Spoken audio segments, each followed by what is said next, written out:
and your hand with something around your wrist. Doesn't have to be a bracelet, can be a rubber band as we see right here. Put your hand, if you're right-handed, put your left hand on the left side of a large piece of paper. And the first step is to draw a horizontal line, and I recommend you don't need to use a ruler. Draw a horizontal line that touches the top of the longest finger. Then draw a vertical so that your thumb touches the right side of the rectangle you're making. Then we're going to draw another vertical over here. This one's a little bit trickier. We can just make a mark and then draw out the whole rectangle.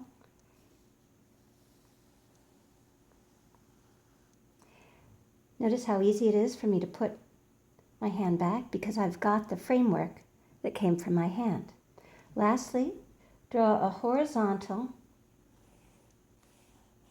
at the bottom of your rectangle that touches the object that you're wearing on your wrist. I'm going to move my hand, complete that rectangle. So this, your hand makes a shape. In a way, you're drawing a simplified version of that shape. I'm going to take my hand away for a moment, and I'm going to draw a second rectangle that's the same size and proportion as the first one. I'm going to check it with my pencil. A little bit narrower here.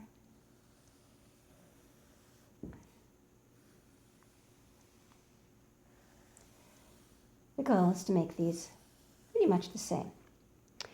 We're going to label this rectangle A and this one B. Put your hand back so it's resting comfortably on the left side of your paper, touching the rectangle. The next thing I'm going to ask you to do is, we're going to start drawing now, but in a very particular way. I'm going to ask you to make a little mark that shows where your thumb touches the rectangle. Here, over here in rectangle B, I'm going to make a mark where your finger touches up here. So that represents whether your index finger or not. Your third finger touches the top of the rectangle, and I'm going to make a mark where your pinky touches this side of the rectangle. And lastly, the mark where whatever you're wearing on your wrist touches the bottom of the rectangle. We're going to move this up like that. Sparky, that's Sparky, our cat. What's the matter, Spark? Okay, so you've got, in a way, a map of the position of the shapes that you see. If I can take my hand away, I can put it back. This, I know, the drawing that's starting in B doesn't look like anything yet. But if we're lucky, it's going to start looking like something soon. The next thing I'm going to do is start drawing the negative shapes, because I know this mark corresponds to that form that's overlapping the edge of the rectangle. So we're going to start drawing the negative shapes. Remember, don't worry. If you make a mark that's not where you want it to be, you can erase it and redraw it. Because one of my friends says, Stanley Lewis says, erasing always makes your drawing look better. Here I'm making a mark where I think the tip of the index finger is. I can always change these. And I'm going to make a mark where I think the ring finger is. Then we're going to carve out negative shapes. I believe there's a little fold where my hand overlaps the base of my thumb, and I'm going to draw that. And then we're going to come up. And up here, a little bit lower than my thumb, as I look at this and compare it to this with its height, I'm going to make a little U that relates to where these two fingers meet the back of my hand. Now this may look strange because often hands can look strange. They're just such interesting shapes to draw. But the key to success is cultivating your objectivity. Here we have a negative shape right over here, and I can see now that I'm going to want to make some of these wider. So I've made it a little wider. Up here, actually a little lower, is the side of the pinky. And I happen to be wearing a couple of rings, so those are going to be in here somewhere.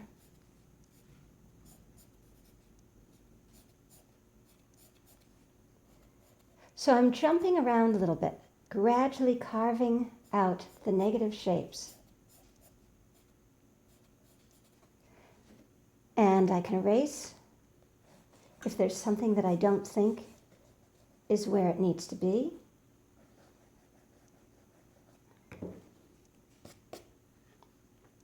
I'm going to keep carving, and at this point, I'm going to start working with cross contour and with contour within the hand. It's okay if it gets a little smudgy. So here, the shape of the fingernail, as it wraps around, you can only see a sliver of the fingernail of this index finger, another sliver of this fingernail right here. And we have another fingernail, this fingernail right over here. We're going to start to build these up. And gradually, three-dimensional form can emerge. Now, why did I ask you to wear something around your wrist? It's because it gives you another opportunity to draw shapes, because the rubber band divides the shape of the hand from the shape of the wrist. And it also gives you another opportunity to promote the third dimension. So we're going to go like this, and I have lots of little wrinkles here, and those are really helpful to draw to create the third dimension. We're going to hold back on the light and shadow because I think there's plenty to draw here.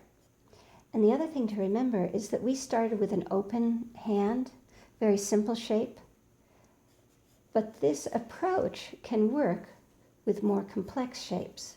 And I have some student examples that I'm going to post that are examples of students trying out some other poses, because hands, they may look weird sometimes, but they're incredibly expressive. Next time you're in a conversation with someone, look at how they use their hands while they're talking. In some cultures, lots of people use their hands to express ideas or to emphasize ideas. And remember, if you don't like where something's at, you can erase it and redraw it. And the next time you draw it, you'll have a better sense of what it looks like and the position it's in.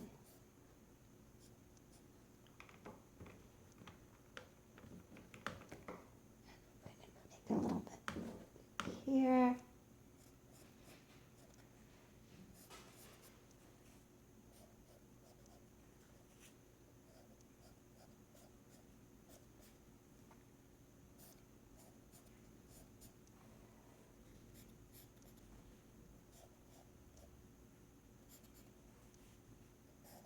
What's important is that you look for shapes as opposed to drawing the hand.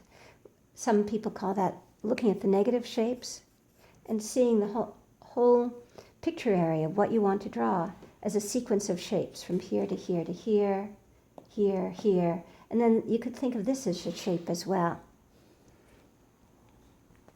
So I think that looks looks really bad, actually.